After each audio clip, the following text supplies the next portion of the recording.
And when the queen of Sheba heard of the fame of Solomon concerning the name of the Lord, she came to test him with hard questions. And she came to Jerusalem with a very great train, with camels that bore spices and very much gold and precious stones, and when she had come to Solomon, she communed with him about all that was in her heart. And Solomon told her all her questions, there was not anything hidden from the king which he told her not. And when the queen of Sheba had seen all Solomon's wisdom, and the house that he had built, and the meat of his table, and the sitting of his servants, and the attendance of his ministers, and their apparel, and his cupbearers, and his ascent by which he went up unto the house of the Lord, there was no more spirit in her. And she said to the king, It was a true report that I heard in mine own land of thy acts and of thy wisdom. However I believed not the words until I came and mine eyes had seen it, and behold, the half was not told me. Thy wisdom and prosperity exceedeth the fame which I heard. Happy are thy men, happy are these thy servants, who stand continually before thee and who hear thy wisdom. Blessed be the Lord thy God, who delighted in thee, to set thee on the throne of Israel. Because the Lord loved Israel forever, therefore made he thee king to do judgment and justice. And she gave the king 120 talents of gold, and of spices a very great store, and precious stones. There came no more such abundance of spices as these which the queen of Sheba gave to King Solomon. And the navy also of Hiram, that brought gold from Ophir, brought in from Ophir a great plenty of almug trees and precious stones.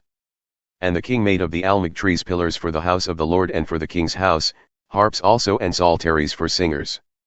There came no more such almug trees, nor were seen unto this day.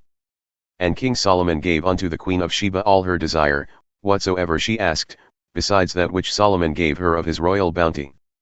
So she turned and went to her own country, she and her servants. Now the weight of gold that came to Solomon in 1 year was 666 talents of gold.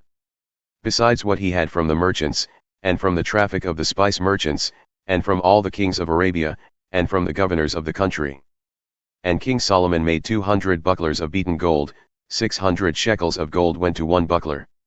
And he made 300 shields of beaten gold, 3 pounds of gold went to one shield. And the king put them in the house of the forest of Lebanon. Moreover the king made a great throne of ivory, and overlaid it with the best gold.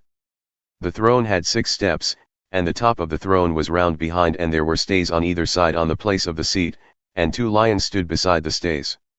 And 12 lions stood there on the one side and on the other upon the 6 steps. There was not the like made in any kingdom.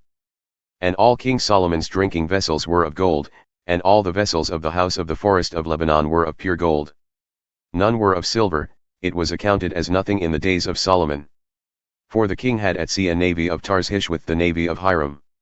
Once in 3 years came the navy of Tarshish bringing gold and silver, ivory, and apes, and peacocks. So King Solomon exceeded all the kings of the earth in riches and in wisdom. And all the earth sought Solomon to hear his wisdom, which God had put in his heart. And they brought every man his present, vessels of silver and vessels of gold, and garments, and armor, and spices, horses, and mules, at a set rate year by year. And Solomon gathered together chariots and horsemen, and he had 1,400 chariots and 12,000 horsemen, whom he placed in the cities for chariots and with the king at Jerusalem. And the king made silver to be in Jerusalem as stones, and cedars made he to be as the sycamore trees that are in the vale, for abundance.